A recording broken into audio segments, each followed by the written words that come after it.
Welcome to Lifestyle Solopreneur, the community for entrepreneurs who put lifestyle first. Join your host, Flavia Barris, as she interviews successful lifestyle solopreneurs and shares ideas to help you find the perfect balance between lifestyle, business, and self.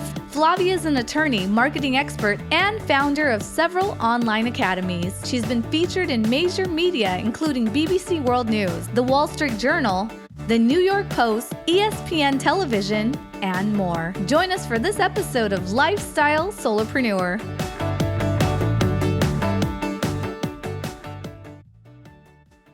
Hey, Lifestyle Solopreneurs. Today we get to speak with Adam Goldman. Adam runs a franchise matchmaking agency called FranchiseCoach, where he connects investors with pre-screened franchises in 75 industries. This is a free service for potential investors. Welcome to the show, Adam. Thank you so much, Flavia. I'm excited to have you here because we focus on entrepreneurship, but also lifestyle entrepreneurship. And I think the world of franchises offers a lot that aligns with some of these goals. So I'm just curious, how did you end up here? What's your background? You are now that coach, the guy that people come to when they're franchise curious, or they want to know what's out there. They want to know maybe what franchise might be the right one for them. So give us a little background on how you ended up here. Great question, Flavia. So I hear that you're in San Diego, and I actually was in California, went to school at UC Berkeley, go Bears, went to there for my MBA for Haas. And when I graduated from Haas in 2004, I just didn't know what I wanted to do next. So I had a business running in Europe, and that went really well. And then when I went back to the United States, started a real estate investment company after the pandemic. And I went to a franchise coach that was recommended by a friend in the late 2000s. And she's, hey, you should look at these brands here. And one of the things that she gave me was an office cleaning master franchise. And it just matched what I was doing very well, or my skill set. I speak a little bit of Spanish. A lot of my franchisees were Spanish speakers. It was something where I could create it from scratch. I was finding buildings for my franchisees to clean, and also going ahead and finding these franchisees as well that would clean those buildings, and built that up into a pretty significant business. And then what happened is that the person that owned the region next to me decided to give me an offer for my location. And I said yes. And so what happened, I was just in this situation where I didn't know what I wanted to do next again, and stumbled into franchise coaching. And I just really like that, and recruiting. I've been doing it now for 7 years. We've matched about 140 investors with about 280 different concepts. In recent years, it's about 30 matchmaking or 30 matches per year and 60 territories. So the past couple of years. And I just love making good matches for people. And so franchises, before we talk about the matchmaking aspect of it, let's just boil it down for anyone listening and tuning in who just doesn't really know anything about the franchise world. What is like a franchise business, and who are the people investing in these? Such a great question. And look, there's a misconception in my industry, Flavia. When people hear franchise, they think McDonald's, they think hamburgers, they think owner operator, right? I work with brands in 75 different industries. And when I talk about 75 different industries, I'm less focused on the widget and more focused on what these different brands can do for investors. So there's also a spectrum, anything from something where you're an owner operator, where you have to you're buying a job in many ways, which is nothing against that. But there are also things on the other side of the spectrum where it's not necessarily absentee like a mutual fund or index fund, but it's something that's semi-absentee where you can run the business with managers and have it running on the side. So who are the people who are attracted to having a franchise, owning a franchise, exploring this world? It is, again, a spectrum, right? So avatar is anyone from their 20s all the way to their 60s. And that's really the range of people that have invested. That's a pretty big, broad range. It is a very broad range. It is predominantly male, right? But there are a lot of women that are buying franchises as well. Lots of couples, I would say. And the kind of overarching theme, Flavia, is people that are in corporate America that kind of want an exit plan. Or maybe their career in corporate America has ended too soon because of a tech layoff. We've had a situation in the past couple of months where there were more layoffs last month than any time before 2009, even more so than during the pandemic. So just all these different flavors. And a lot of people might even have a day job, but are looking for that exit plan. All these different types of people interested. It's obviously not a one size fits all. Otherwise, you wouldn't play matchmaker and match people up with what's best for them. So, what are the different kinds of franchises? Like, why would it not be one size fits all? What are the different things that people look for that may or may not be offered by a particular franchise? So let's first talk about the universe of franchises from an investment level. And then we can talk about the universe when it comes to how much time you spend. So if you're looking from a economic point of view, McDonald's is over $1 million, right? Let's separate franchises into brick and mortar retail, which means you have a storefront. And I'm talking about McDonald's or Orange Theory, right? On the high end, that could be seven figures or millions of dollars. And on the lower end, if it's a boutique fitness type place, that might be as low as 250 or 300. If you're in San Diego, it might be a little bit higher because of real estate. But then we have the non brick and mortar businesses, which have been very popular these past few years. And I'm not saying that I'd connect a potential investor with it, but an example of that would be something like a mosquito spraying franchise, one that's not that expensive to get into and has recurring revenue and no lease at an expensive retail location. And that can start as low as about $150,000 and go up from there. Now, if you talk about the spectrum of different businesses, let's start with the owner operators. I would argue that food, in many cases, is a very owner operator type business. In fact, if you buy a Chick-fil-A, my understanding is that you are signing on to being there full time. At 2 o'clock in the morning, if an air conditioning goes out, you've got to be the one to fix it. There are all these different issues to deal with. Let's talk about the other side of the spectrum. So I have things that are semi-absentee. In fact, one of my favorite industries, Flavia, is the salon suite industry. And what I mean by that is I'm talking about something where it's a real estate play where you don't even need any employees at all. In fact, in the past 3 years, within a 5 mile radius of my house, both Best Buy and Chuck E. Cheese have closed down and they've repurposed this space into a salon suite where someone's an investor and they rent it out for X and they're renting it out to salon or beauty professionals for a multiple of that. That's probably one of the least hands-on businesses I know because you don't have any employees whatsoever. So fascinating. So, what I want to know about franchises is when someone is interested in exploring that world, what would that first step be? Do they have to first look at their own finances, or do they have to talk to someone like you? Do they have to just sit down and write down their goals first? What would be that very first thing that someone does if they have an inkling that this may be the right path for them? Great question. So look, the first thing that needs to happen is they need to really have an underlying reason for this to happen because it's not that cheap to invest in these things. The second thing is they need to make sure that they have enough money, right? So you need to have at least $50,000 in cash and $150,000 in net worth for most of the franchise brands in my portfolio. And I have 75 different industries represented. And then I think that's enough to give someone like me a call. And the reason why I say that is I work with people that are motivated that didn't even know anything about franchises besides Chick-fil-A or McDonald's. And that's okay. It's not like you need to be an expert ahead of time. I've been doing this now in this industry in one role or another now for 14 years plus. I'm happy. I've seen it all in 14 years of doing this. So I know there's entrepreneurs out there who are in that entrepreneur phase. Maybe they're still working a corporate job or some other kind of job, and they want to be their own boss. They want to start some sort of a business. And those people may have a very firm idea. Like they may have a dream and be like, I want to start a business baking vegan dog treats and selling those. And they have just such a clear vision. But I know there's a lot of people who are also open, just I want to be my own boss. I want to start a business. I just have no idea what that would be or look like. And are those the people who should be shown this whole like a binder full? We don't use binders anymore, right? Nothing these days is hard copy, but let's say it was like a binder full of like ideas you can just flip through and say, does this inspire me? Does that inspire me? Could I see myself doing this? Should people pick a franchise based on their own passions and what they find super interesting? Or maybe not, and maybe pick something boring, but that's going to make a great return and a great income and be solid for them. What are your thoughts on all of this, like the psychology behind it? There are a lot of questions packed in here. Let me try and address them.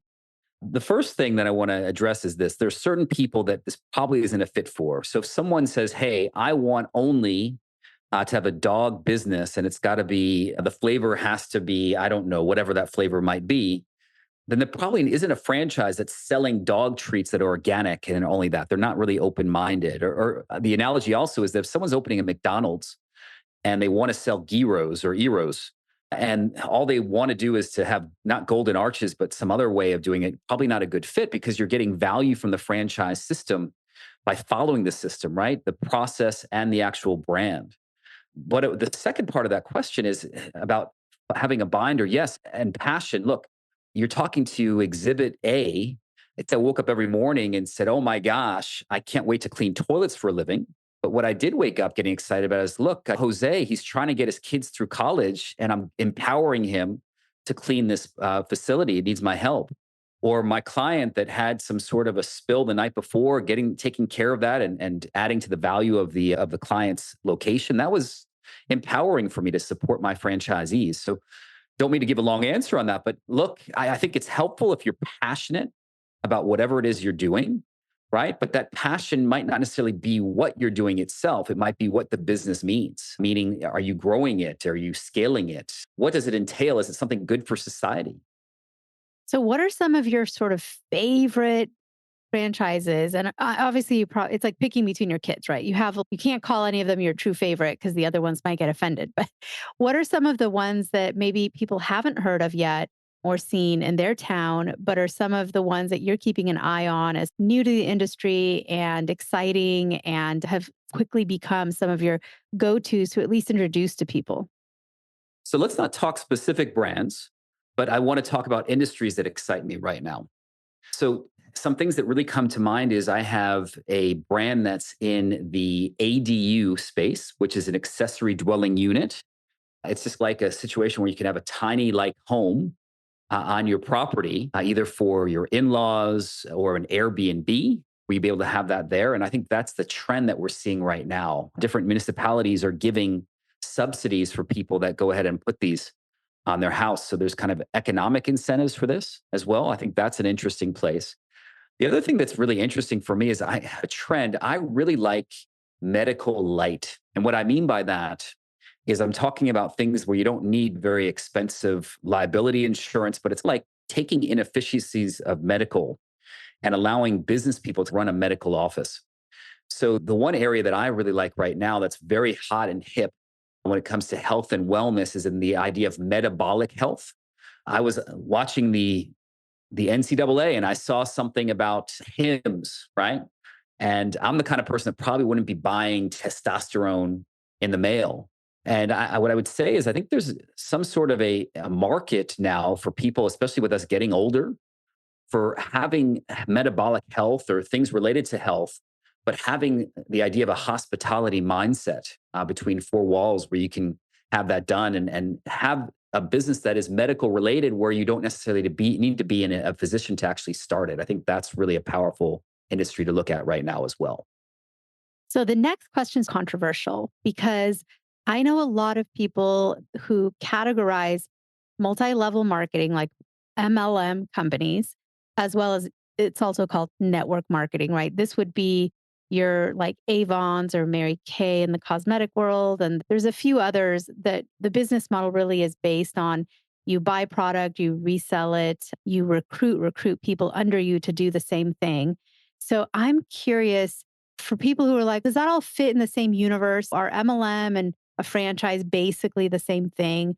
I'd love to hear an expert like you who's in that industry dispel any myths or point out anything to the layperson on the differences, if any, between multi-level marketing network marketing companies, as opposed to a franchise company. Great question. So I'm not an expert on MLMs. I've been exposed to it over the course of 20 or 30 years. What I can tell you is that my understanding is that the difference between those two is that a franchise business, it's really your own business, right? When you go into an independently owned Chick-fil-A or McDonald's, or you have someone that's servicing your house, maybe they're from some sort of water restoration company, it's truly their business, right?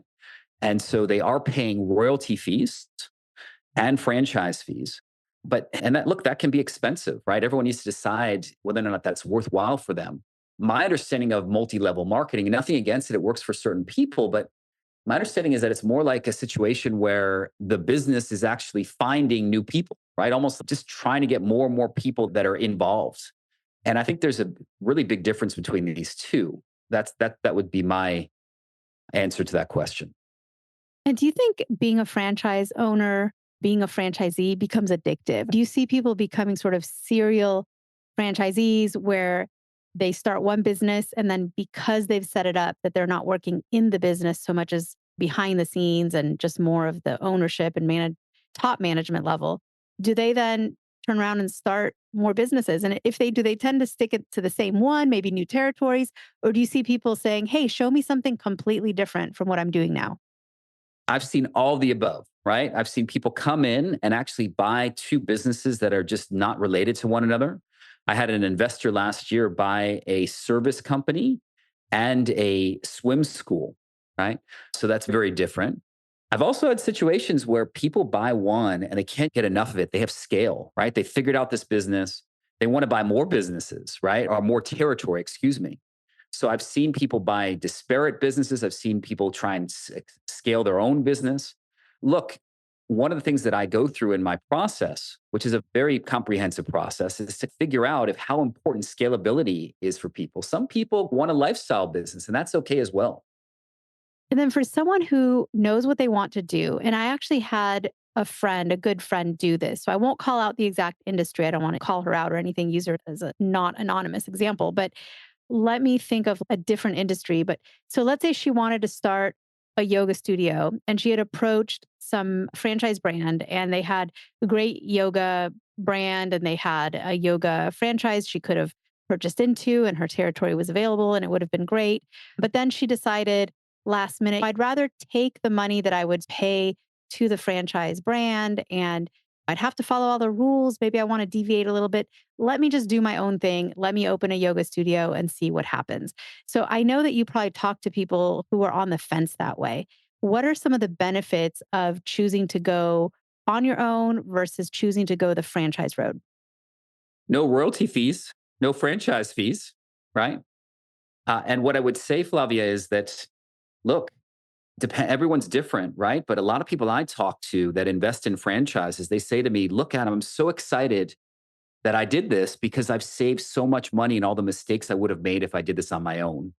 In Gerber's book, called The E-Myth, he talks about how when people don't have process when they start something and how they tend to underestimate how important process is, then they wear all these different hats. So that's my take on that. I agree with that. And here's my view because I've seen people go through this when they become entrepreneurs. I work in the legal field. So I do get involved at the beginning level when people start a business because they do come to lawyers. They ask us to set up their LLC and trademark issues and copyright and all the things when they're putting together their products and their business and naming things. And I think they do love sometimes that creative process where they get to invent from a blank canvas, but it can get overwhelming very quickly. I've seen that too. I've also seen businesses fail because an entrepreneur didn't think of all of the things that go into process, or they're really just trying to reinvent the wheel and invent it in the first place because it's maybe a brand new business to them that they've never done before. So they've never had the opportunity to learn from mistakes or to pivot and reformulate things and figure it out. And they're just doing it from the ground up with all their own money. And if it fails, and that could be tragic and that could really be very demoralizing and a major setback for some people, especially if that was their one shot. They'd saved up the money, they were going to start a business, they jump in and they just don't do everything they should do. The business fails. And then now they're crawling back to a job they hated that they used to have. So I'm big on franchises. I think it's a great model. I know that for anyone who's former military, franchise companies tend to really love people with that kind of a background because they know that you're a hard worker probably and great at following process checklists and doing things orderly. And so I'm very much pro the franchise model for sure. As am I. So tell us a little bit about how people learn more about you and your business. So if someone is interested in exploring the world of franchising, how would they reach out to you to learn more about you, to follow you, to connect? Best way is to go directly to my website, FranchiseCoach.net, and you'll find a place to kind of book a time. And look, I always have 5 to 10 minutes to talk to someone. And if I don't think you're a fit, I'll promise to tell you that I don't think you are. I love that. Love the honesty, love the transparency. And I know that you've helped a lot of people achieve their goals and dreams. I'm so grateful to you for being on the show today, helping open up our horizons. And a lot of people listening are probably thinking to themselves, I've always wanted to start a new business, and maybe this is the direction to go in. So, Adam, thank you so much for being on the show today. Truly appreciate your expertise and your time. Thank you so much, Flavia. Hey everyone, thank you so much for joining us, and I hope you enjoyed the show. Don't forget to subscribe to this podcast, and if you leave a review on iTunes, I promise I will read every single review. If you know someone who makes a full-time living from part-time work, and maybe this is you, please visit lifestylesolopreneur.com to nominate a guest or to nominate yourself. Because remember this, money doesn't buy happiness. But money in the hands of a happy person, there is no greater tool. Today's episode was brought to you by the Get Shift Done program. It's a lifestyle-changing online class to help you define your business and lifestyle ambitions, and to set goals in a way you've never experienced before. This class will 10x your daily productivity with methods that will blow your mind. And if you use the coupon code podcast, the class tuition is 99% off. Visit GetShiftDone.com to enroll today.